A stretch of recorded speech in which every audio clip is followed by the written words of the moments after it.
last time on Yu-Gi-Oh! Zero Chronicles. At the highest level of the nobility stands the ancient bloodlines, houses that have shaped the world for generations. Among them, 8 are represented at Duel Academy. He still hears them whispering at night, thinking the walls will protect their shame. But a child always knows when they've been left behind. Atticus and Yusuke had been taken to an island, subjected to horrific experiments. And then, the final blow. They were dead. She plays the role, the perfect noblewoman, the White Lotus. But beneath it all, she vows to tear this system down. Can we trust him? Pegasus, I mean. The general seems to. That's enough for me. The prince recognized the vital role these business empires play in the modern world and elevated them to noble standing. To those who know her, like her daughter at Domino High School, Kaya's presence in the tournament today is a complete shock. Many of the other students have begun getting really extremely competitive, but Shougo appreciates that Yugi tries to maintain a fun, easygoing environment. The growing obsession with duel monsters on campus has led to far fewer Mystic Minds meetings. His real focus was talent scouting for the kingdom. He is particularly interested in 2 of the duelists he faced that day, Miho Nosaka and Tetsu Ushio. He started skipping class and going to the slums just to find empty lots. While there, he screams, as loud and as hard as he can. The twin powers, Invocation and Spirit Barrier. Researchers theorize that full invoker potential exists. Samajima's return marks the beginning of a budding Cold War between Pegasus and the Prince.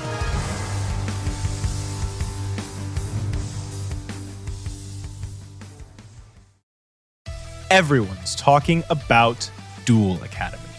Great games, upsets, noble intrigue, and of course, strange children with remarkable powers. And through it all, somehow, House Marufuji still came out on top. But it's not Ryo's name on everyone's lips. That honor goes to one Judai Yuki, a Slifer Red with no noble background. Not only beat out the genetic experiments, but almost took down the best that the nobility has to offer. Just who is this kid? The nobles went digging. And of course, their search brought them back to Domino. Again. The good news was that his father was an old ally of the prince, and that flashy deck of his was gifted by Pegasus himself. He wasn't noble, but he was noble adjacent. Soften the blow. The bad news was that Judai was raised in the same city that gave us the Domino 3. Domino was becoming a problem.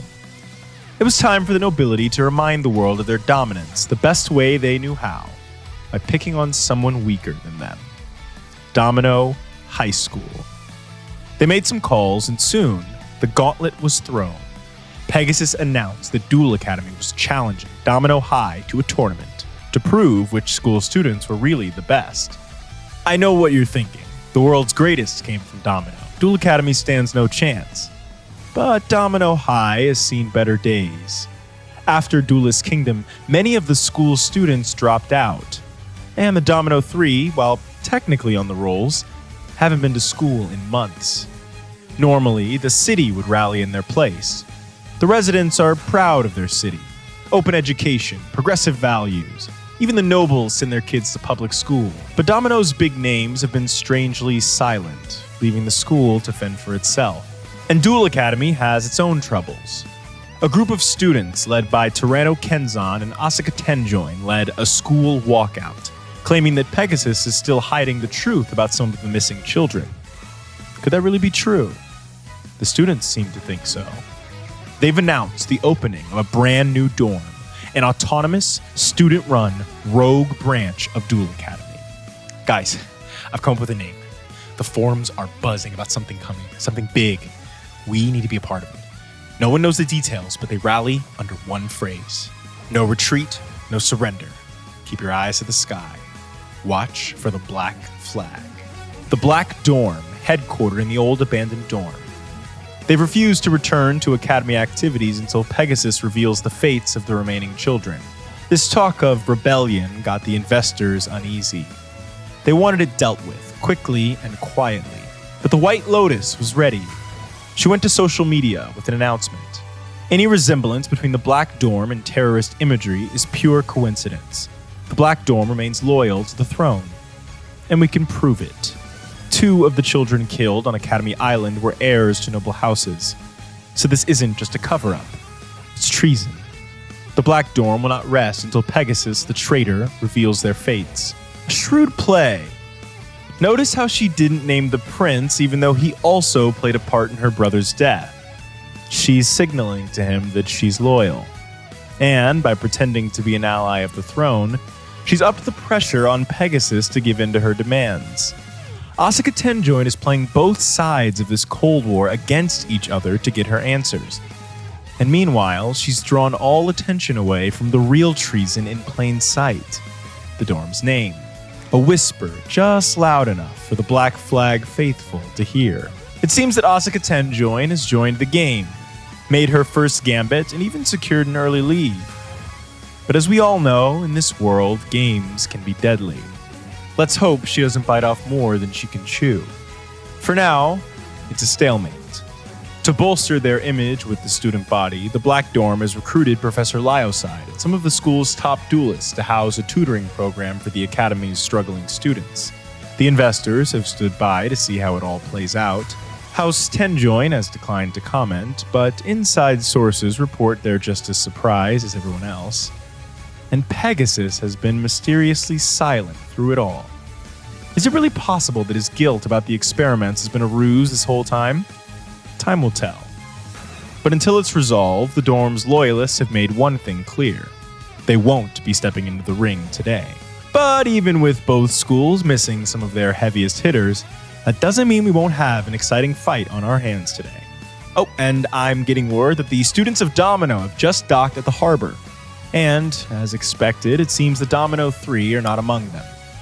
Let's see what Domino High's second string has to offer. Oh, and look at that, our first competitor has come ashore. Everyone give a warm Duel Academy welcome to Shougo Aoyama. Yugi, Anzu, Bakura, and Shougo, the founding members of the Domino High Duel Club. And no matter how many newcomers joined with dreams of making it big, when they were in that space, they followed one rule. Games are supposed to be fun. And then Yugi got possessed by an ancient pharaoh, and he and Anzu joined a deathmatch disguised as a tournament to fight for the fate of the world against Bakura, who for his part was also possessed by a murderous ghost. And then they never came back. Yugi and Anzu became superstars and disappeared to work on some secret project. Bakura is still out there, probably killing people. And Shougo is still at Domino, trying and failing to keep the club together. And how was he supposed to feel? Mad? Yugi and Anzu were out there protecting people, probably trying to save Bakura. How could he possibly be mad? No, Shougo feels something far worse than anger. Doubt. Duelist Kingdom wasn't about fun. It was about survival.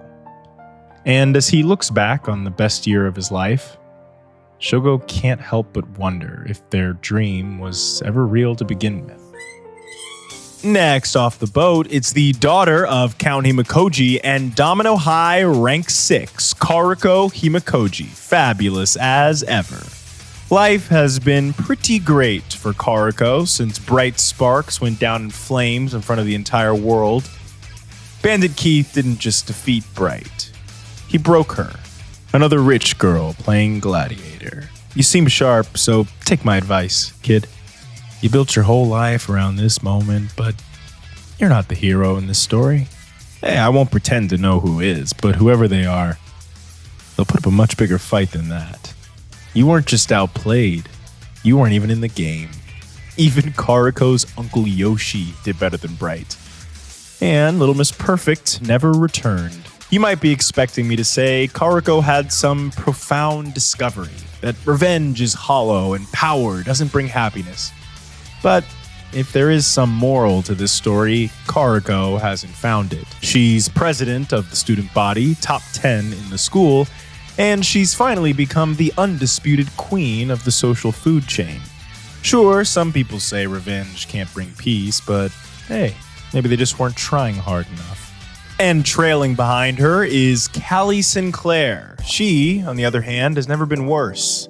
The invisible girl, only remembered long enough to pop into existence whenever Kaoruko needs someone to vent to. And then her mother, went to Duelist Kingdom and didn't even tell her. Dueled Bright on national television, didn't even send a text. But what else did she expect? The great Cali Sinclair doesn't coddle. Remember, Cali, new nobles don't get second chances. If you're not ready, the old blood will tear you apart. That was the idea behind sending Cali to public school. Learn how to take a hit, maybe throw one back. But if she cared so much about public schools, maybe the president of the PTA could have done something when the richest school in the world declared war on Domino High. But Cali Sinclair was nowhere to be found. She always said that Cali would have to learn to fight her own battles, that she can't always be there for her. But can't she just be here sometimes? Following them is Domino High, Rank 8, Koji Nagumo. Koji can smell it. Something's up. People are making moves behind the scenes. The Domino 3 are gone. That loudmouth Jinochi's name keeps coming up in the slums. For what? Koji has no idea. Even Fortuno, of all people, is running with Diesel Kane's crew now. Fortuno! Don't the denizens know he used to be Koji's sidekick? And then, Principal Ono, the most boring guy he'd ever met, gathered the entire school into the gym on a Tuesday to talk about an ancient book written by a wizard. Used to be, most people were asleep at the switch. By the time they woke up, Koji was already 3 steps ahead. But now, everyone is on edge. And it seems like he's the only one left who has no idea what's going on. And next to him is Domino High, Rank 10, Blaze Sparks. Blaze thought he'd love it, watching Bright burn. It's the moment he waited for his entire life. But somehow, when she disappeared after her loss, it only made him angrier. That's it? That's it, Bright? After all these years, you had everything. Every trophy, every spotlight, every dinner celebration with mom and dad, and now I'm the one who's gonna graduate? Because the first time the universe tells you no, you crumble. Like greatness was just something that you wore, not something that you bled for. I didn't just envy you, Bright. I built my entire life in opposition to you. But I realize now that it was a waste of time. Because you're pathetic, Bright. You ran away like a coward. And I got nothing to say to cowards. Hey, bro, who you talking to? You okay? Yeah, I'm fine. It's nothing. You look like you need a drink. Come on. I know a place. And as you try to figure out Blaze's new friend, our next competitors disembark. With their heir on an unsanctioned flight of fancy, it seems one noble house has chosen new champions. After all, Domino High is in Tenjoin territory. Meet House Tenjoin's latest acquisition, Domino High Rank 5, Miho Nosaka. Don't call her Ribbon. Things have changed. And like everyone else at Domino High, it started with Duelist Kingdom. First, Bakura disappeared. And for some reason, the second he was gone, Wisteria was too. Back then, she still had Reyna. The two of them made plans to meet up every day and watch the tournament. It was really fun going back and forth, debating predictions and bluffs, until the second night when Bakura suddenly reappeared on their screen. Terror. Every night, watching in silence, wondering if this would be the day one of their friends killed their other friends. And then, near the end, Anzu did what Reyna never could. She faced Prana. And she won. And then, she never came back. Reyna didn't either. Suddenly, Miho was alone, trying to pick up the pieces. And that's when the white tiger came prowling back. And this time, he upped the ante beyond her wildest dreams. A personal meeting with the Archduchess. This is the one who defeated Onzumazaki? There's fire in those eyes. Perhaps Domino High has one more surprise yet. House Tenjoin is looking for knights. Impress me, Nosaka, and you might be one of them. And Captain, get rid of that dreadful pink hair. An Archduchess, the matriarch of House Tenjoin, speaking to her.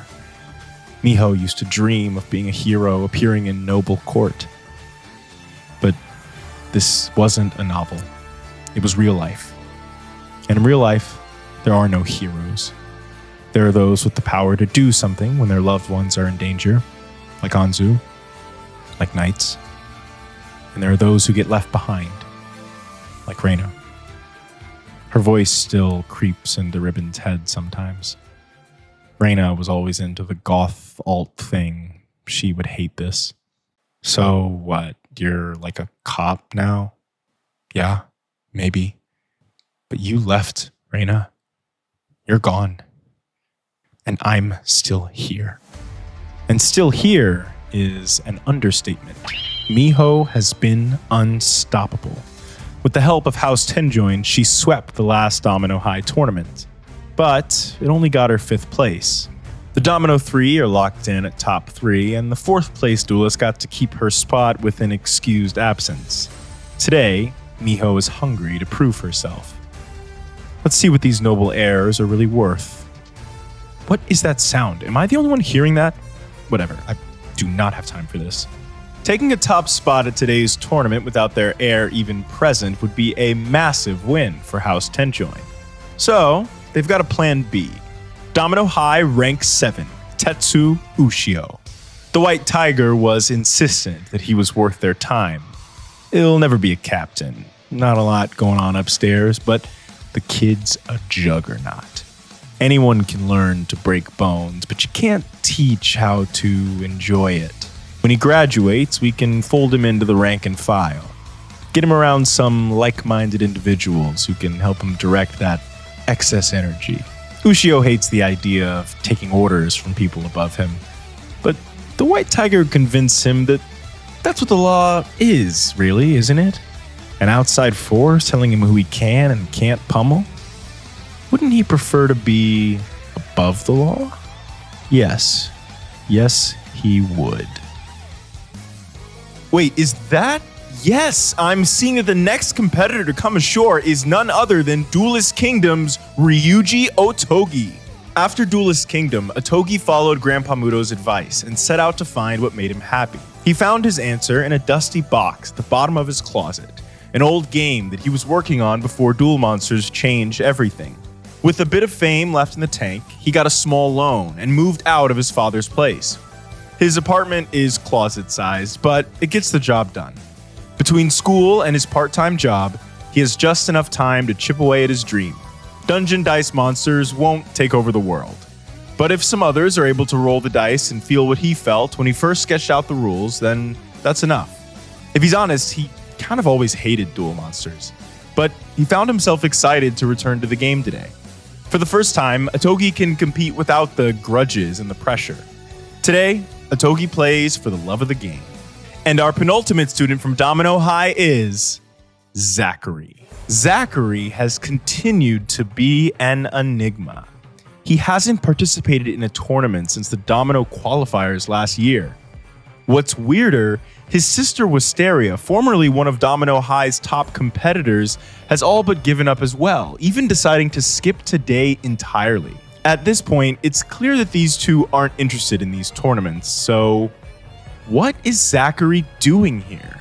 Somebody better be keeping a close eye on this kid because I suspect he's up to no good. And lastly, as their anchor, it's the ace of Domino High School. I'm talking about Domino High Rank 4, Rinko Aomi. Rinko is still a force of nature at Domino High School, but she's also been busy lately. So much so that it started to put her rank in jeopardy. Today, she's making sure she holds on to it. But perhaps she also has other reasons for coming to the island. You in the back, let's go, come on. Last one there. Genetic Experiment 18. Hey, what the hell? Who are you? How did Tyra not smell you? Don't take another step. What? Whoa, crap. Oh my God. Ew. Oh my God. Whoa. Okay. Oh crap. Oh God. Okay. I was told the students here were trained in spirit barrier. I'm still working on it. Okay. Breathe. Even in turmoil, you must be able to clear your mind. Okay. Clear my mind. Okay. Clear my mind. Okay. Oh God.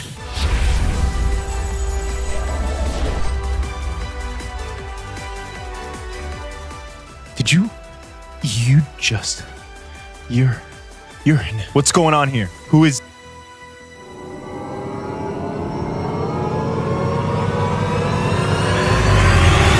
I didn't mean to bother. I just wanted to see the dorm for myself.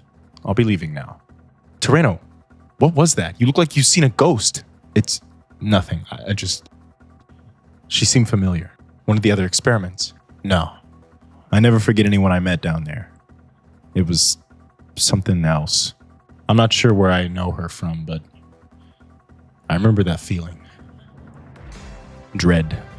She was an invoker. What? Are you sure? Yeah, she probably just saved my life. Come on, let's get back to the others.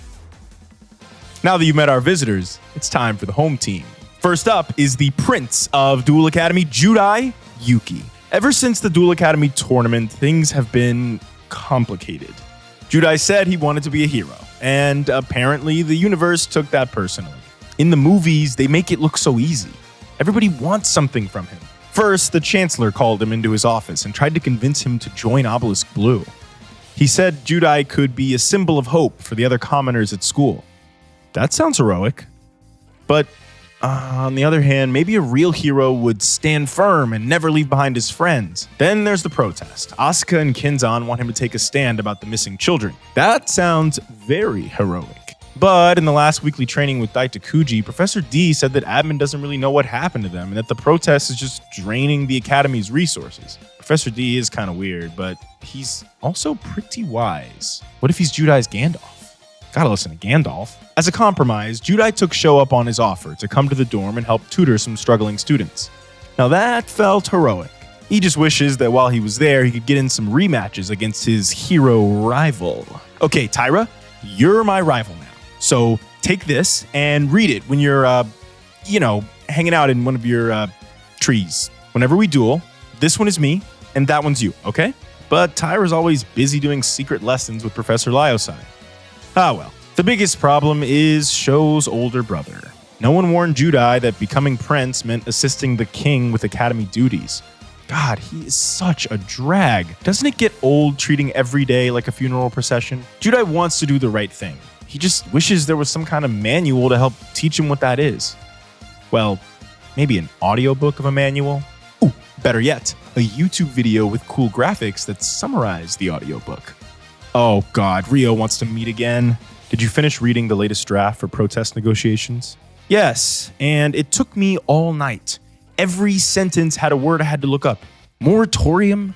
And after 15 minutes of research, turns out you could have just said stop. Focus. This isn't a joke. Every hour we stall is another hour those students miss instruction. I don't know, Rio, if you care so much about them missing instruction, why not take Sho up on his offer to tutor them yourself? The last thing I'm going to do is legitimize that mob and keep my brother's name out of your mouth. You don't know anything about him. I know that he needs help. Yeah, I've seen how you help. What is that supposed to mean? No. I'm sick of that silent treatment thing. Sho needs his big brother, and you're never there for him. You want to do this right now? Fine. You think you're helping him? Leading him around, holding his hand, finishing his sentences? For 1,000 years, the Marufujis have set the global standard for perfection. But no, I'm sure that you, 15? I'm sure Judai Yuki has it all figured out. Hey man, I'm not pretending to have anything figured out. I don't even know what injunction means. I'm sure your methods are great, but you can't really think he's picking up on whatever you're trying to teach him when you don't even talk to him. It seems like you don't care. I'm the only one who cares. My entire family gave up on Sho a decade ago and he doesn't even know it. And by the way, at this point, the way you treat him feels pretty similar to how they do. I'm hard on him because I refuse to accept that my brother is beyond saving. He knows. What? Come on, man. Of course he knows his family gave up on him. Look at how he acts. That's beside the point. The point is, people look to you, Judai. You could be a leader. Someone the entire school could rally behind one day, maybe the world. But that potential comes with responsibility to be rigorous with yourself, to ensure their trust in you is not misplaced. Yeah, I get it, okay? Let's just get through this. Yeah. And he never asked me. What? Sho never asked me to come help tutor. Oh, well, anyways, enough wasting time. Speaking of Sho, things have started to change for him too. And that's mostly because of Rei Satome. After their duel, she kept coming around to ask questions about his brother. And then, well, guess she didn't like the answers. What do you mean you haven't spoken since you got here? That's your brother. Whatever fantasy Rei had about Ryo in her head was shattered. Your big brother is everything wrong with this idiotic noble system. Stuck up, cold, condescending asshole. How he treats you is unacceptable. Forget that. You don't need him. You've got me now. Okay. And just like that, they were friends. Sort of. She was loud, passionate, kind of like Judai, but bossier. When the protests broke out, Rei was front and center. Yes! Guess what? Asuka agreed to add my proposal to the negotiations demands. No more dorm-based card packs. God. Oh my God, I can't wait to see those blues squirm. Listen, if you're not going to join Black, the least you can do is come help out sometimes. I don't think I have much to offer. Oh my God, get over yourself, Marufuji. Come on, we're going. Let's see. Briar, you're tutoring lead today. Really? Hell yeah, man. You've been killing it lately. I won't let you down. I know. All right, that just leaves... Kaiser Jr. Tell your brother I'm waiting for our rematch. Don't look so scared. I don't bite. Wait, actually, I did bite someone in this very room once. He almost lost that hand. Anyways, you're with Mokeo. Mokeo? Yeah, I think he likes you. Get him to tell you his joke about your duel. He's been laughing about that for weeks. Look, I don't think I could. Listen, Kaiser Jr., I get it. You don't want to do a lot. Job's not hard. Walk him up to the academy roof, chill, walk him back. Can you do that? I guess so. You guess so, or are you sure? Because Mokeo is very important to me. And seeing him laugh like this, that's a miracle. One of the biggest developments he's had since he was experimented on in this prison we're standing in. I'm sure. Good.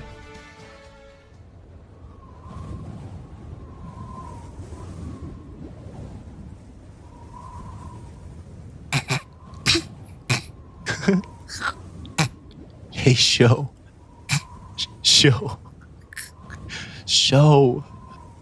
Who would have thought that the key to beating my Mokis was sitting in defense mode? I'm supposed to be the lazy one, but you outlays the Mokis, man. Yeah, I guess that's pretty funny. Nothing like sharing some sun with my new buddy Sho. My new buddy Sho.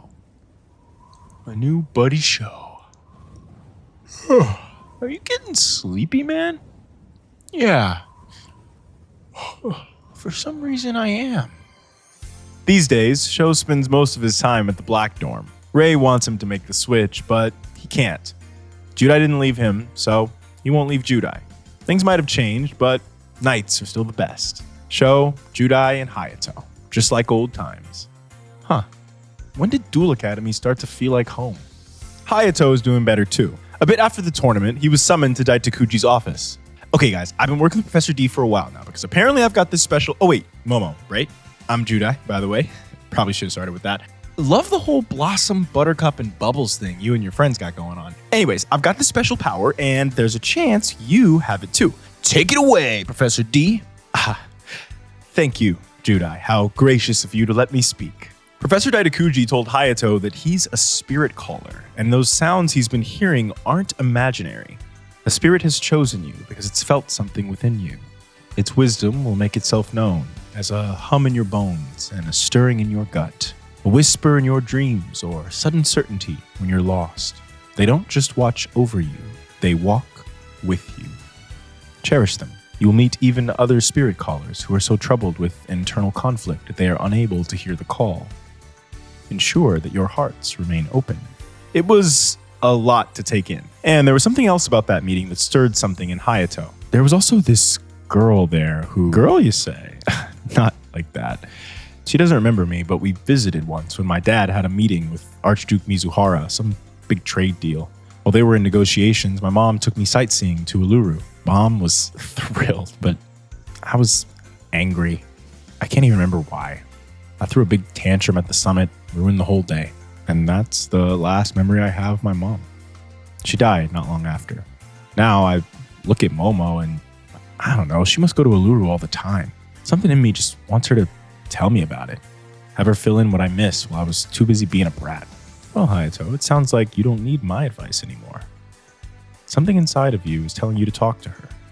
All you need to do now is listen.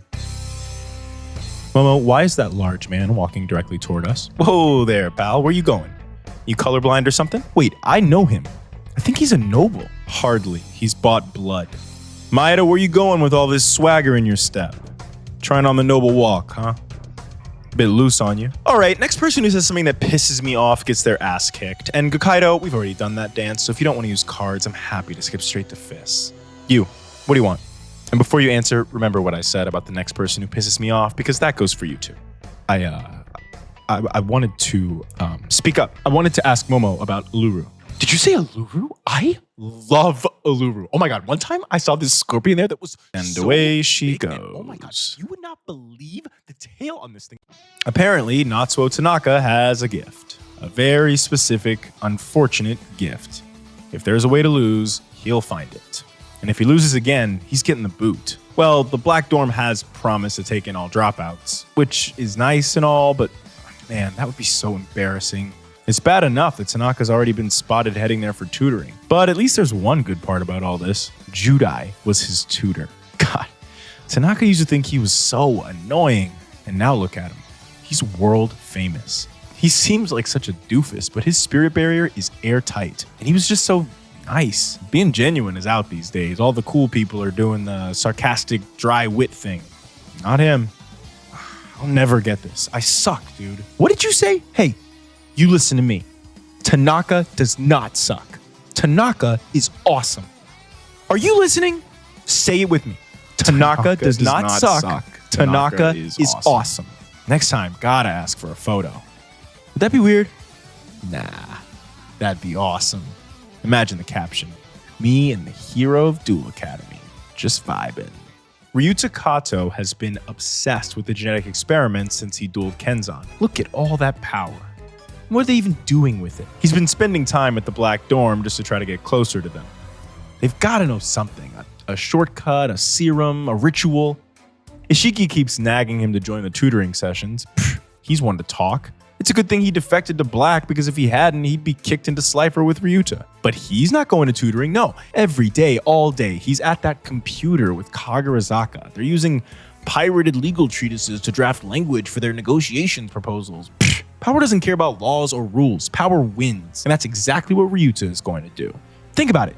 If he spends the time that he would be tutoring instead trying to unlock secrets of power, the return on investment will be exponential. It's basic economics. That's how that works, right? Yeah, that's definitely how that works. And lastly, our newest entry into Slifer Red, Beauregard. Not so long ago, 2 losses and a demotion in front of the whole school would have crushed Beauregard. But something's changed. He's remembering who he was before the rankings and the pressure. The difference, of course, is Briar. He tore through the winner's bracket, only stopped by the Kaiser himself. Seeing his friend follow his dream helped Beauregard remember his own. He's never cared about winning. For him, it's always been about bringing his cool combos to life. And through that lens, the tournament actually went pretty well. His duel with Seiko was really fun. And even Professor Kronos, through all the jabs, brought a certain pageantry to their duel that Beauregard couldn't help but enjoy. At Duel Academy, you're supposed to win. The school isn't made for people who play for fun. So, Beauregard's in red. That's fine. And if they end up kicking him out, then at least he'll leave knowing who he is. Briar took Beauregard's demotion harder than expected. For weeks, he tiptoed around it, always apologizing when they were together. Hey, I just wanted to say again that I would never let this change anything between us. Finally, Beauregard had to knock some sense into him. Metaphorically, of course. Briar, The only reason I could ever be mad at you is for not listening to me, you rascal. I told you, it's your name I dream about being up there on that leaderboard. Always has been. I'm happy, man. You helped me break free from that anxiety. Break free from yours too. It was a good lesson. Briar wasn't being a better friend by trying to mend something that wasn't broken. After that, it was squashed. After all, Beauregard was right. He had better things to focus on. And remember, guys, the #1 rule against blues is to always play around your noblemans. Surprisingly, Daichi Misawa has grown something of a cult following in certain corners of the internet. He might have only gotten top 8, but the other 7 were nobles, lab experiments, and Judai, whose deck was given to him by the guy who invented the game. Apparently, there's quite the stir between Misawa fans and Judai fans about who the best underdog is. Misawa would never let online chatter drive a wedge between them. But he can't deny the excitement about their rivalry is a bit infectious. And Judai did promise him a duel when they first met. Misawa's also been meeting up with Kagerazaka to use hypergeometric distributions to minimize their deck's inefficiencies. Apparently that's a pretty big breakthrough. Kenzan said that Kagerazaka had previously refused to make any changes to Yugi's deck. His brain is incredible. And so is their friendship. He's leagues smarter than Misawa, but they continue to challenge each other. Although, last week, things took a strange turn. If you were told you had 30 seconds to live, where would your thoughts go?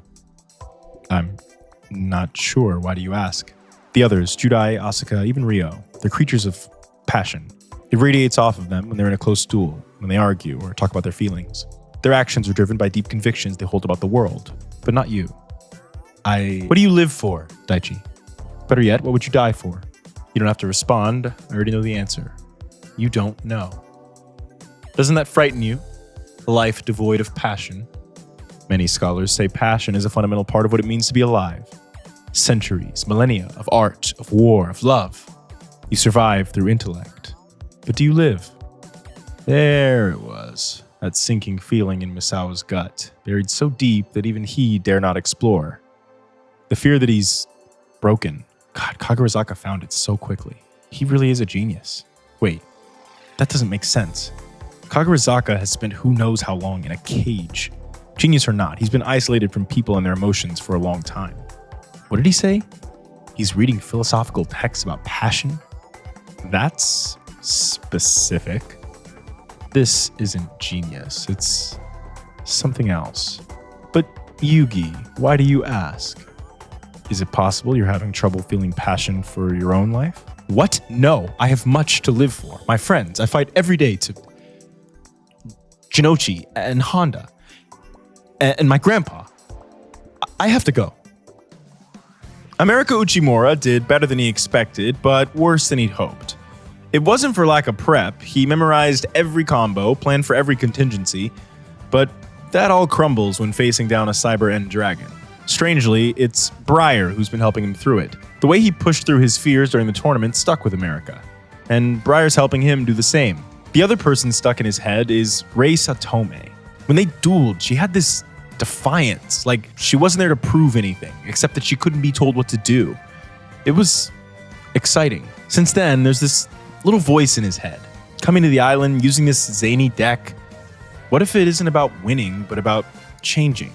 Becoming someone he's never dared to be before? What if the real him likes breaking the rules? That terrifies him more than any dragon. He wishes he could ask Kabayama for advice. That guy always used to know what to say, but man, he's like totally weird these days. Whatever. Most of the Blue Boys are having some pretty bad days, but Jun Manjoume is probably having the worst of all. We pitched investors a dynasty, Jun. King of games, franchised. That's broadcasting rights, merch lines, stadiums bearing our name from Tokyo to Johannesburg. The ability to shape cultural and economic trends leveraged into political power. A generation of Manjoume dominance. But it all relies on one thing, Jun. You can't get dropped in round 2 by a twink with a Lexapro prescription. I can fix this, Chisaku. Fix it! No, Jun, see, that's the problem. You spent so much time at school, you started thinking this was a learning experience. You're not one of these snot-nosed twerps warming up for the Pro League or flirting with responsibility for when your parents die in 20 years. You're on the main stage right now, dictating our share price in real time. While you're over there trying to prove yourself, Manjoume Group has seen a 3% drop in market value. That's $8.4 billion.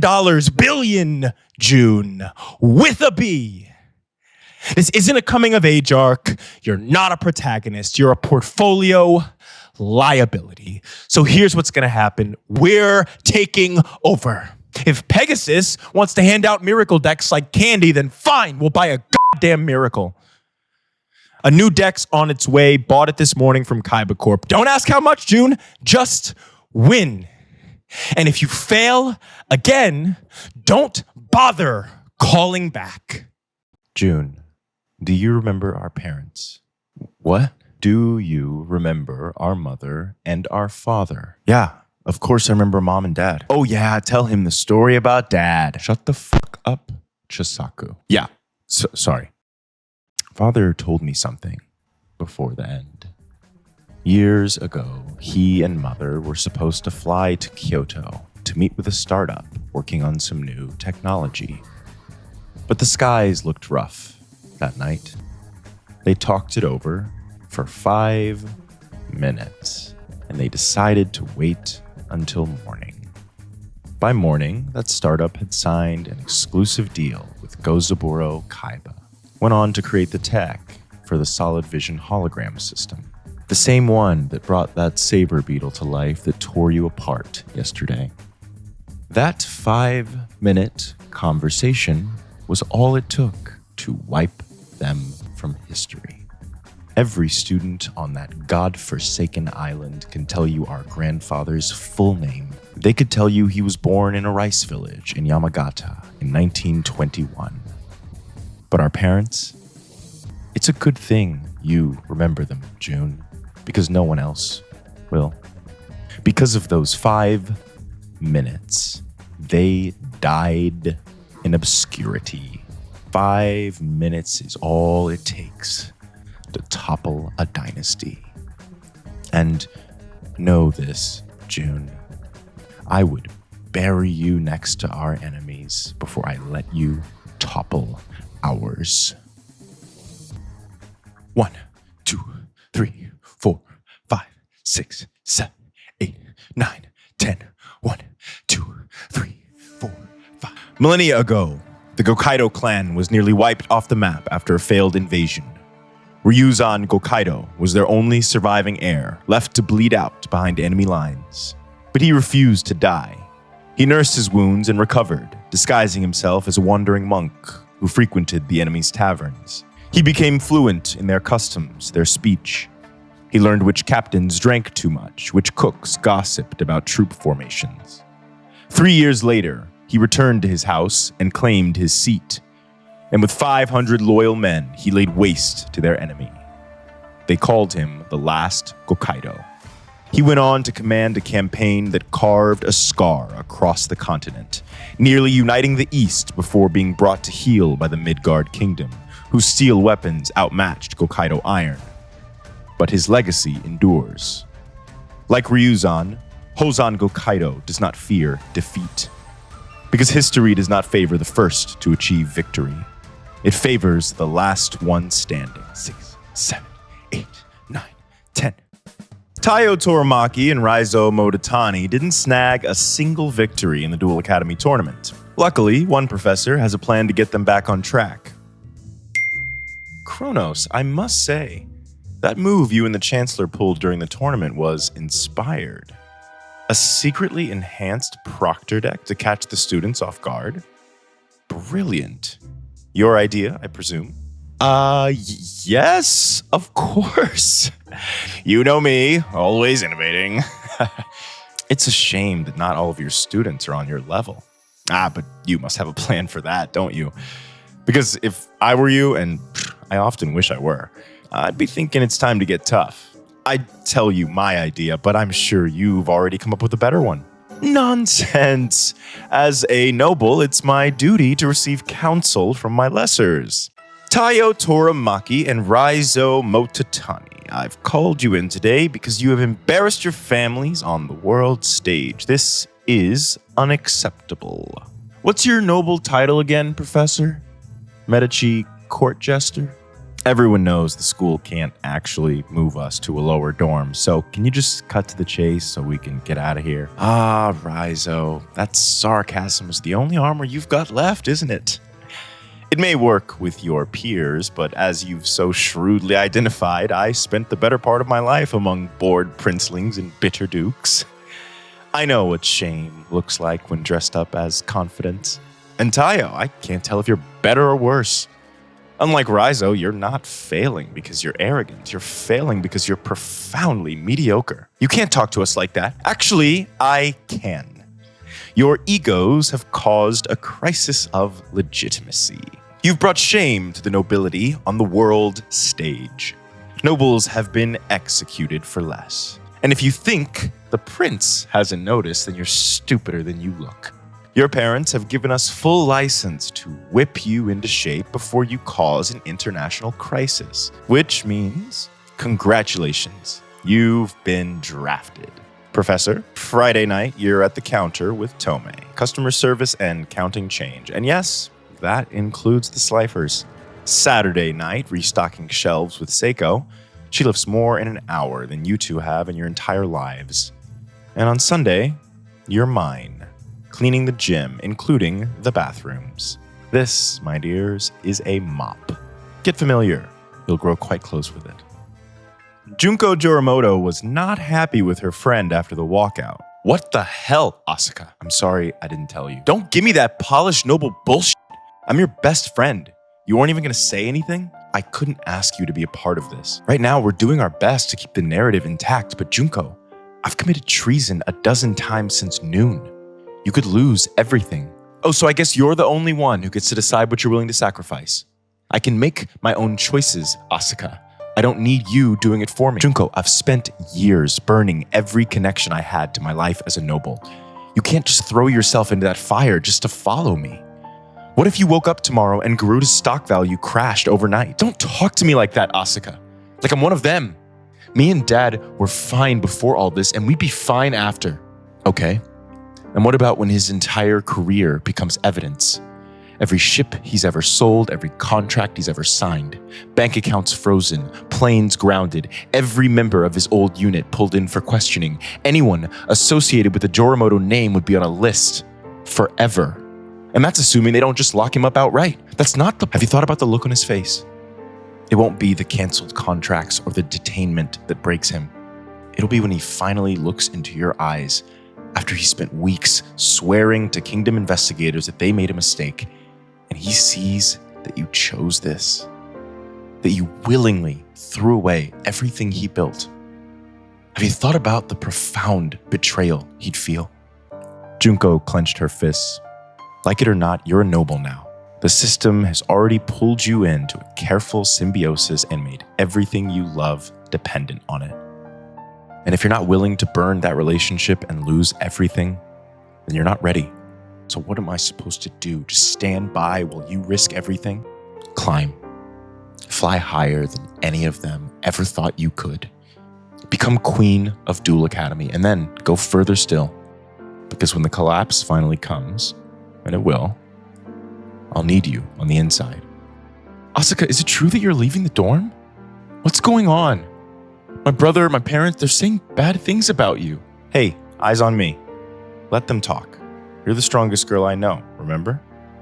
No tears, all right? Not for me. I'm always there with you. Why does everything have to be about secrets and sides and politics? It's a good question. Maybe one day we'll live in a world where it doesn't have to be. Asuka pulled her two friends into a hug. I tried to destroy every part of this life. But then there was you two. The only things it ever gave me that were worth keeping. No matter what happens, you're my girls. And we'll always have each other's backs, right? Right. Momo took it hard, losing Asuka so suddenly. But right when she needed them, new companions appeared. 3,000 years ago, Marin was an outstanding dog with a boundless heart. His master was a warrior, reckless and radiant. Marin followed him everywhere. Until one day, after a great war, his master never came back. Marin waited for him beneath the same tree where they used to play. For 1 year, then 10, then 1,000. One day, a wandering scientist found him waiting there. He wanted Marin to love him with that same eternal loyalty. But Marin could sense his blackened heart and did not love him.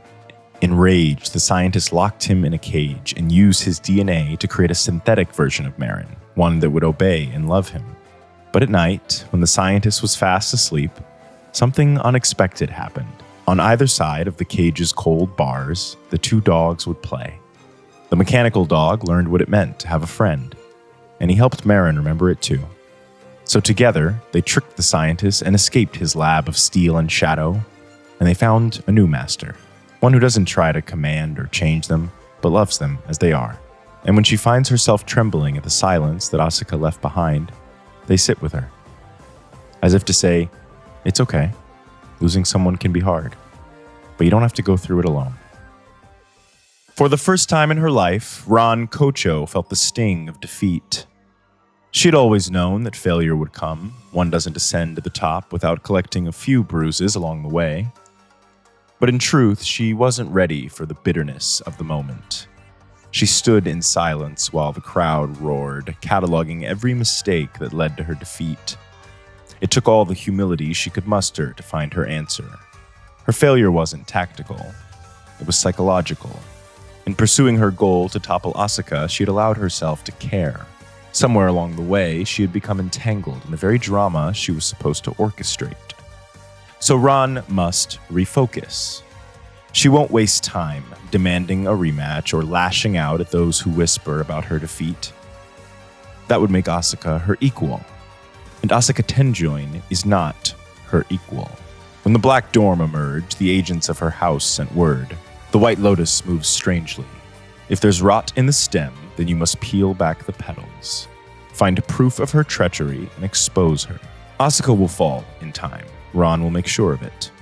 But first, Ran must shed the weight of the shame. And to do that, she must sit with it, learn from it. It's a gift, in its way. A reminder to never lose sight of the endgame. Duel Academy is teeming with prey. Disgraced aristocrats, slifers hearing voices from the spirit world, children engineered as bioweapons. And in the center of it all, Ran will sit. Watching, listening, reweaving the web.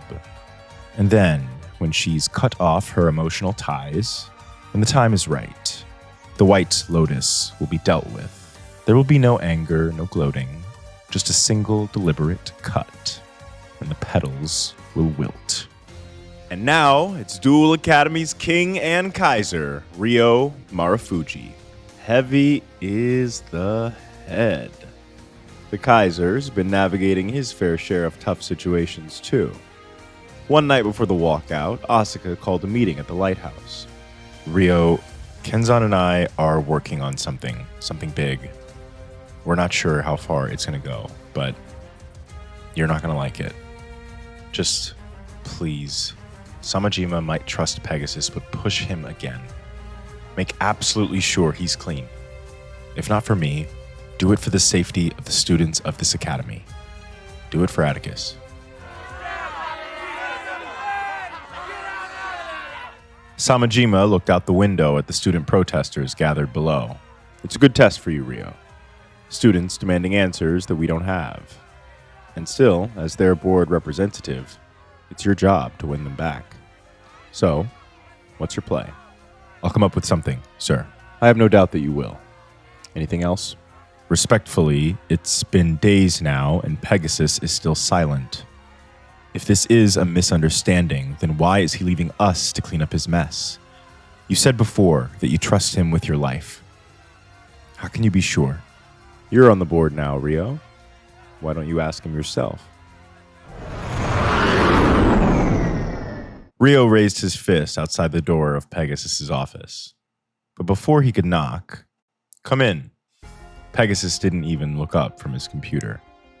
Mr. Crawford, I appreciate... Please, Ryo, I've got a rogue experiment in Kyrgyzstan who I'm trying to keep from liquefying farmers and from falling into the clutches of House Kocho. One of my best card designers is just affected with a top-secret project, and tomorrow I need to be halfway across the world for a meeting with the Gravekeepers, whose last disagreement with me nearly ended in a genocidal war.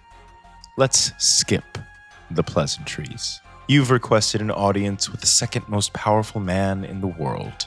I accepted because I respect your position, and also because I'm dreadfully curious about you. You've got 5 minutes.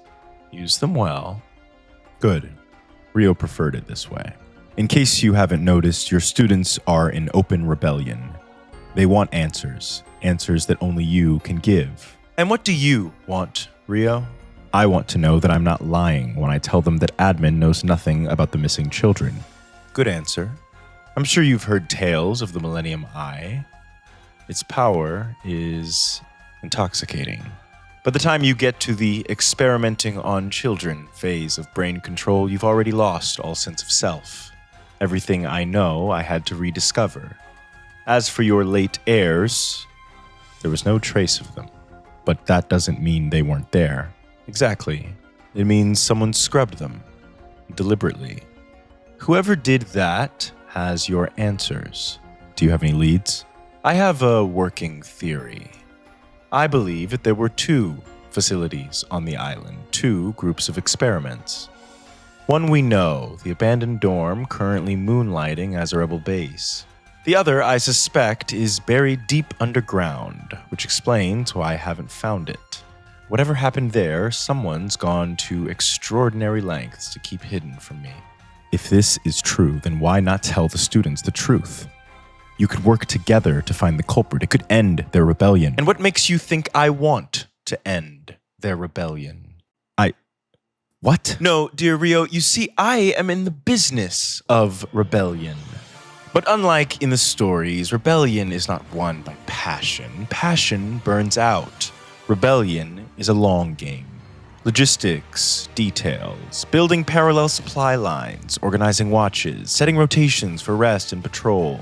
For months, I racked my brain on how to teach these lessons. If I gave a syllabus titled How to Resist Tyranny, we'd all be dead by morning.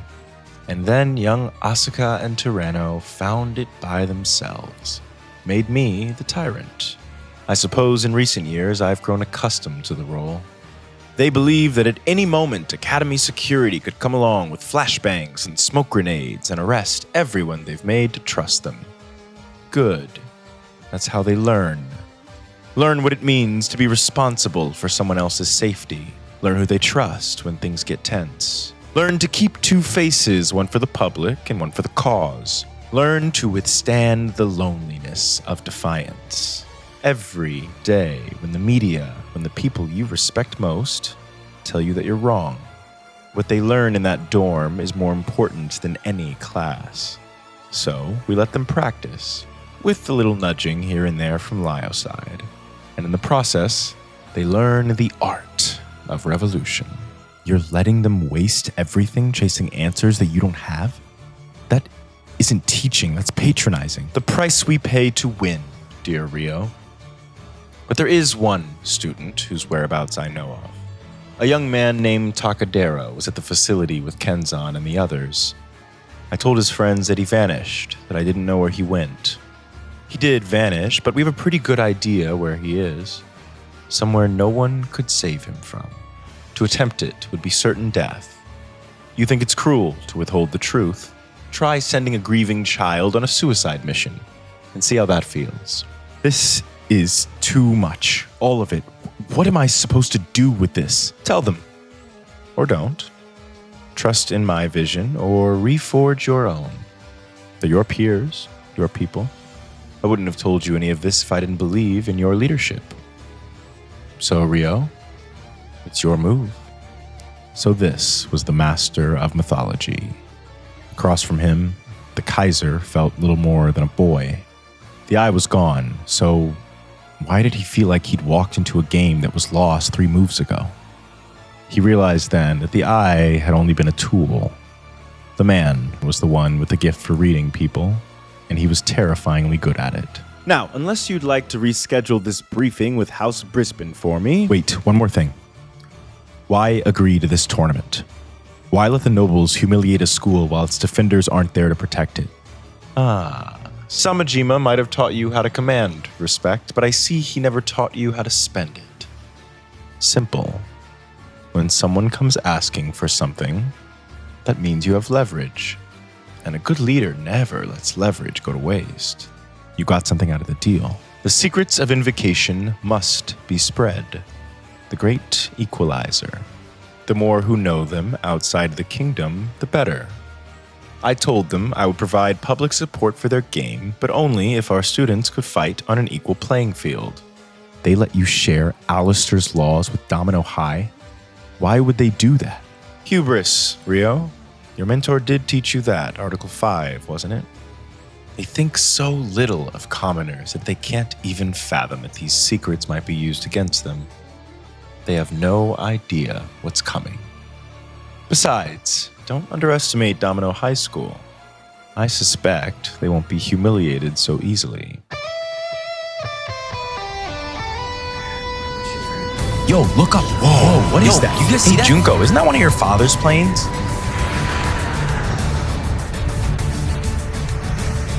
Folks, it seems one more competitor has just entered the airspace above Duel Academy.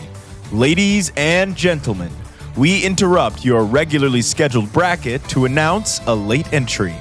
From Domino High, ranked number 2 in the world, representing the Millennium Alliance, it's Pro League Rank 2, Anzu Mizaki. Anzu watched out her window as the island came into view. A bloated monument to vanity floating in the middle of nowhere. Duel Academy. So this is the place that's trying to use Domino High as a punching bag. She expected better. Yugi had wanted to be here too, but the Alliance said no. My Pharaoh, I urge you caution. There's too much to do and too little time. Unfortunately, it's not me you have to convince. No way. This whole time we followed your rules. We only leave for our league commitments. We even cut off contact with the school to keep our friends safe. But this is too far. You can't ask us to forget where we came from. And what if your presence turns the school into a target for the spirit of the ring? What then? Do you plan to explain to those families how you made their children collateral for your pride? Then send Anzu. Please. Let her defend our home. Yugi's proposal had unanimous support, except for Isis. As always, she was difficult. But she was loyal. Invaluable. Alongside Shadi, she helped Atem form the Millennium Alliance, a small independent coalition with a singular mission: to gather the Millennium items and seal them away for good.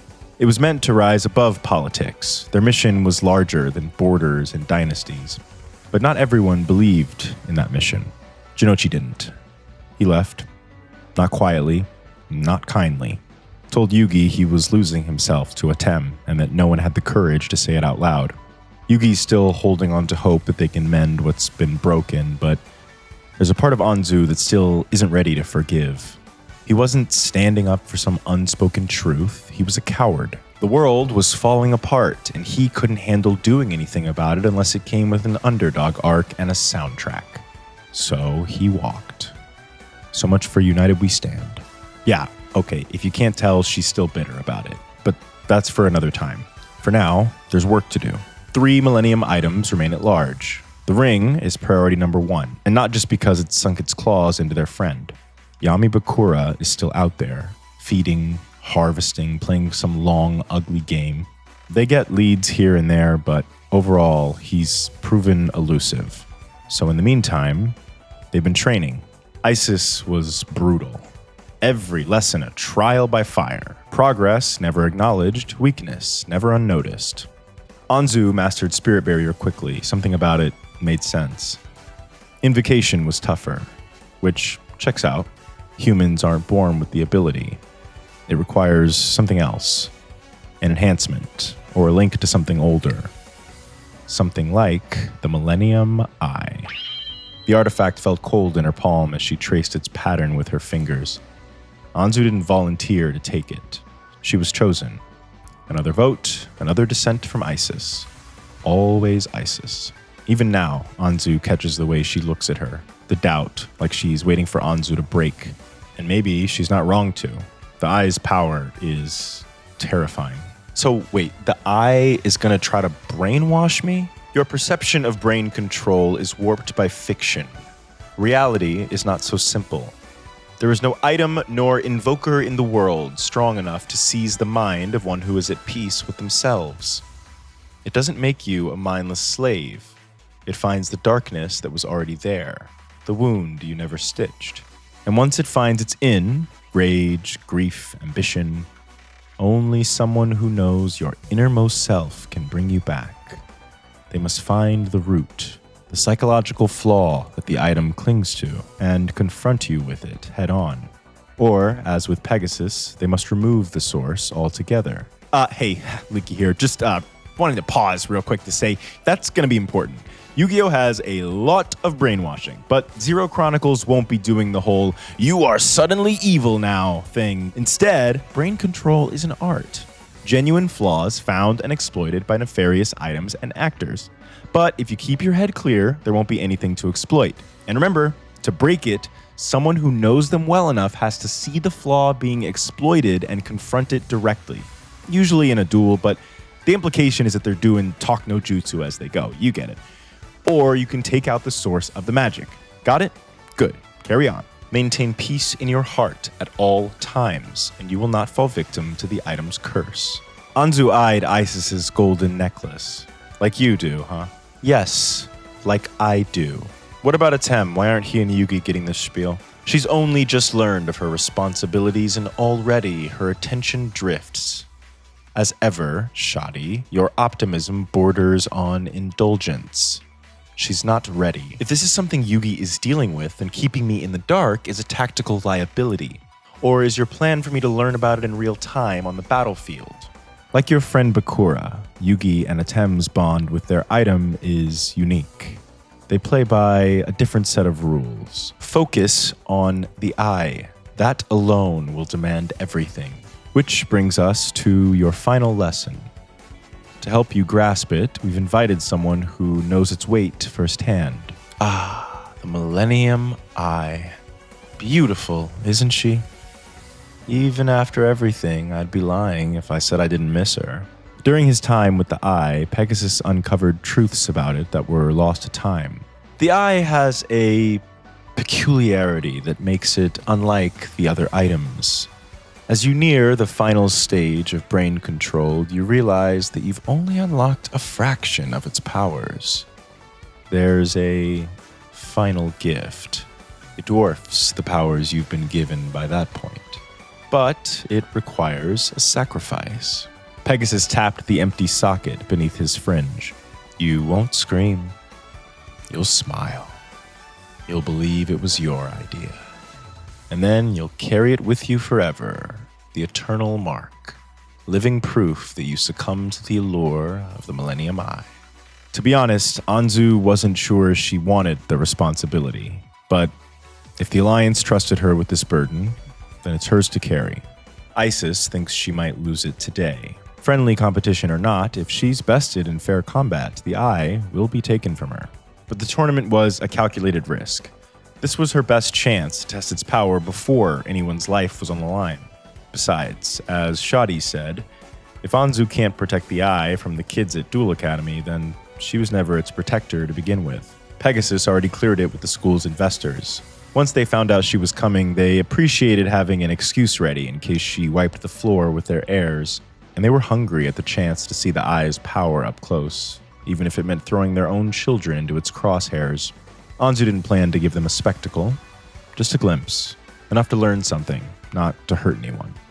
She had hoped this trip might be something simpler, a way to show her face again, maybe see some familiar names in the brackets.